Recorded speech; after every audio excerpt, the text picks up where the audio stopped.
Olá, queridos amigos. Você já procurou a justiça quando se sentiu injustiçado em alguma situação? Se você já procurou e quando você enfrentou lá uma ação, um juiz, e ele tomou uma posição que era a seu favor, quer contra, o juiz não exerceu um ato de deliberação e de busca da justiça, de reparar algum erro caso tivesse havido. Não é isso que o juiz busca quando julga uma ação. E quando se julga uma ação, alguém não ganha e alguém não perde também. Ou seja, todo ato de um juiz, ele tem um aspecto em que, para fazer a justiça, alguém ganha e alguém perde. Dependendo, é óbvio, do que aconteceu. Quem deve perder é quem errou, quem cometeu um ato errado. Quem deve ganhar é ou a vítima ou quem acertou, quem foi correto naquilo que fez. É assim que deve funcionar a justiça. A Bíblia diz que Deus é juiz. A Bíblia diz que Deus também julga. E a Bíblia diz que Deus dá a justa retribuição a todos aqueles a quem Ele julga. E Ele constantemente está julgando todos nós, tanto pessoas, veja bem, quanto comunidades, grupos. Então Deus também julga países, Deus também julga nações, etnias. E neste julgamento Deus dá o que cada um merece. E o julgamento de Deus é um julgamento justo. Ele decide conforme a justiça. Nós estamos, neste caso, no caso da justa retribuição de Deus, no texto que vamos estudar hoje, que é Lucas 21, de 20 a 24. Mas antes eu quero contextualizar. Nós estamos estudando o sermão escatológico de Jesus. Ele está falando sobre dois eventos. O primeiro evento perto dele é a destruição do Templo de Jerusalém. O segundo evento remoto, distante, é a sua segunda vinda. Para Jesus, os dois ainda estão no futuro. Para nós, o que estava próximo dele está no passado bem distante. Mas o outro, a sua segunda vinda, continua sendo futuro para nós. Jesus, antes de entrar nesses dois momentos que ele quer falar, ele disse a seus discípulos, isso nós vemos um pouco antes, que durante toda a história, aconteceriam duas coisas interessantes e importantes para os seus discípulos. Primeiro, a de que durante toda a história haveria sempre líderes religiosos. Aí você pode dar o nome que você quiser, o título que você quiser. Pastor, padre, ancião, bispo, presbítero, missionário, o nome que você quiser. Mas haveriam líderes religiosos que tentariam se tornar dono das pessoas. E eles tentariam tomar posse do nome de Jesus e iriam dizer para as pessoas, olha, vocês têm que fazer o que eu mando, porque eu represento Jesus para vocês. Eu sou como Jesus para vocês. Então me obedeçam. Simplesmente me obedeçam. Jesus dá um conselho para nós quando aparecerem esse tipo de líder. Quando aparecer, né? Esse tipo de líder. Não os sigais. Rejeite tal líder. O líder religioso que você deve seguir é aquele que respeita a sua liberdade de escolher. É aquele que não se torna seu dono. Esse é o líder religioso que você deve acolher, sim, desde que ele traga, óbvio, a palavra de Deus. E um segundo aspecto que Jesus falou para os seus discípulos é que durante toda a história, seu povo, o povo que é de Jesus, de coração, seria perseguido. E muitos enfrentariam até mesmo a prisão, tortura e a morte, o martírio em nome de Jesus.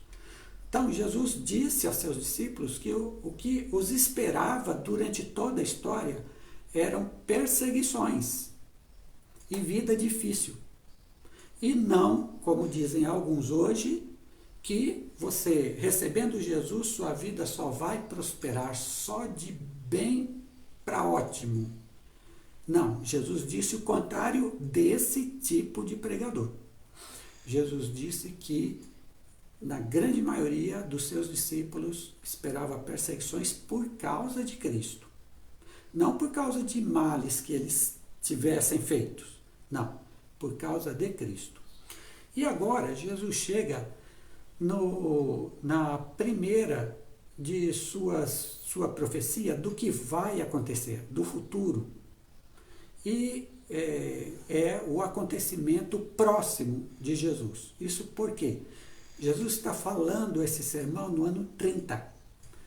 E esse evento do qual Jesus fala agora vai acontecer no ano 70, ou seja, 40 anos depois. E esse evento é entendido como a destruição do templo, a queda de Jerusalém, porque Jerusalém é invadida pelo exército romano, e não só isso, a dispersão do povo de Israel entre as nações do ano 70 da nossa era até 1948, quando a Organização das Nações Unidas, a ONU, define que o povo judeu terá uma terra lá no Oriente Médio para que possa viver. Isso depois do Holocausto, que aconteceu entre os anos 39 a 45. Então, em 1948, é dada uma terra para que esse povo possa se reconstruir depois do Holocausto. E é por isso que o Estado de Israel existe de 1948 até hoje, ali no Oriente Médio. Israel é uma ilha cercada de um mar de árabes, né? Por conta disso. Então, do ano 70 até 1948, aconteceu isso que Jesus falou, que eles seriam dispersos. Mas vamos lá ao nosso texto, Lucas 21, versículo 20. Mas quando virdes Jerusalém cercada de exércitos, sabei então que é chegada a sua desolação.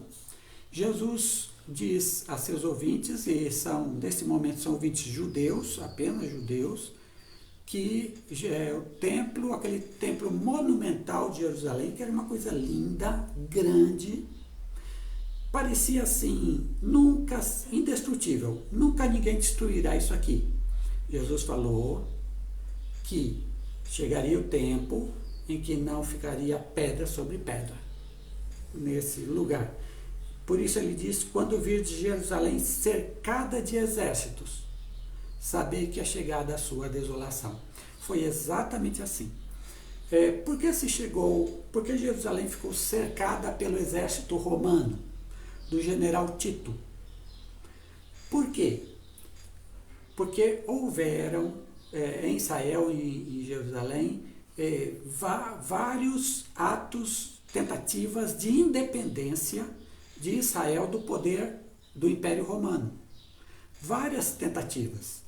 Só que essas tentativas se resultaram inúteis, porque o exército romano era muito forte e se ajuntou ali exatamente para derrotar as revoltas do povo de Israel naqueles últimos anos, antes do ano 70. O general Tito cercou a cidade, foi um cerco horrível, durou cerca de 3 anos. Li um artigo da revista super interessante sobre o assunto. Segundo ela, há estimativas de que morreram aproximadamente 100 mil pessoas em todo esse cerco, na invasão, tudo que aconteceu. O exército romano invadiu Jerusalém, destruiu tudo, não deixou pedra sobre pedra no templo, levou o que era precioso, levou para Roma, mas acabou com a cidade, destruiu tudo, destruiu seus muros e se cumpriu aquilo que Jesus falou. E, principalmente, uma coisa importante, o povo de Israel foi disperso pelo mundo, a partir daí do ano 70.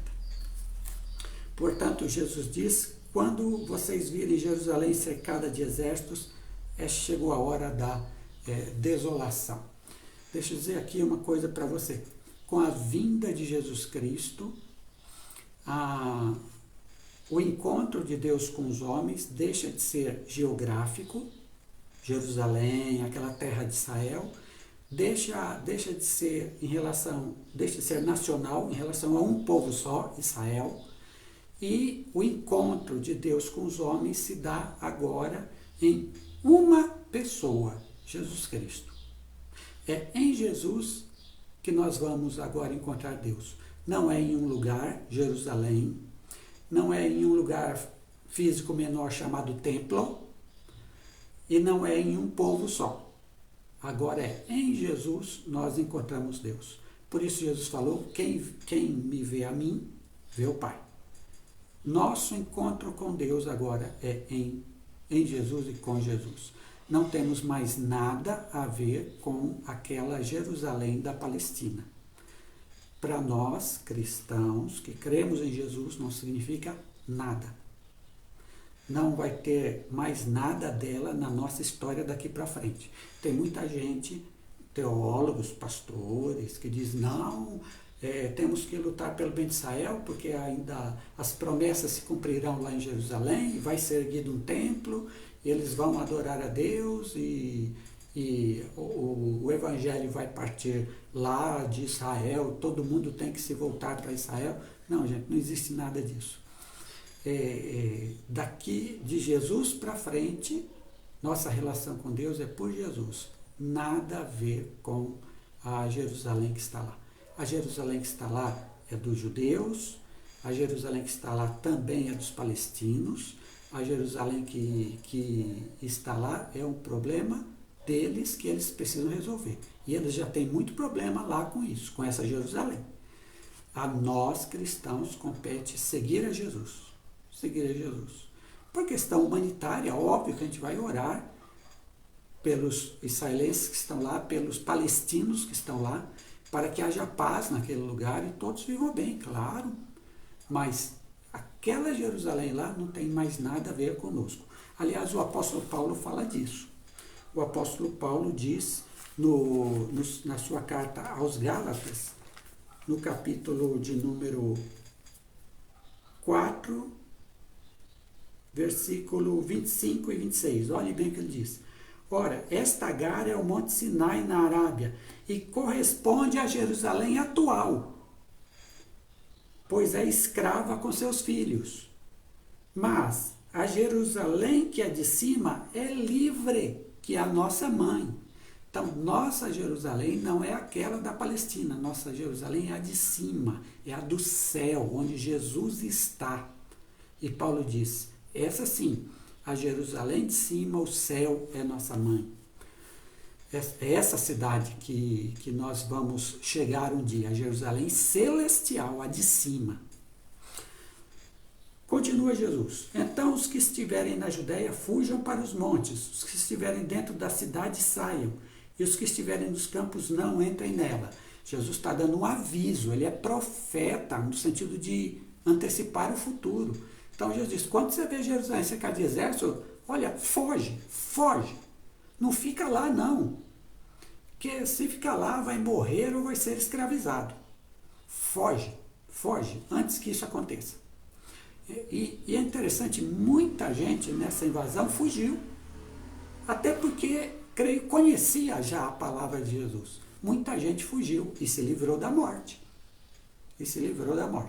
Então, em situações de perigo, onde não há o que fazer, fuja. Não vai enfrentar de peito aberto um perigo se você pode fugir dele. É sabedoria isso aí, e Jesus está dizendo isso. Verso 22. Porque dias de vingança são estes, para que se cumpram todas as coisas que estão escritas.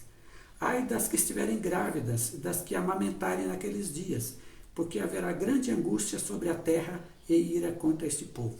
Jesus dá um grito de dor por algumas pessoas que, naquela época, por exemplo, mulheres que estarão grávidas, é muito difícil para elas fugirem. E aí? E aí? Aí é uma desgraça, hein? E das que amamentarem. Então, Jesus diz, infelizmente, quando essas coisas acontecerem, algumas pessoas vão sofrer por conta da situação em que estão. Imagine alguém que não conseguiria andar.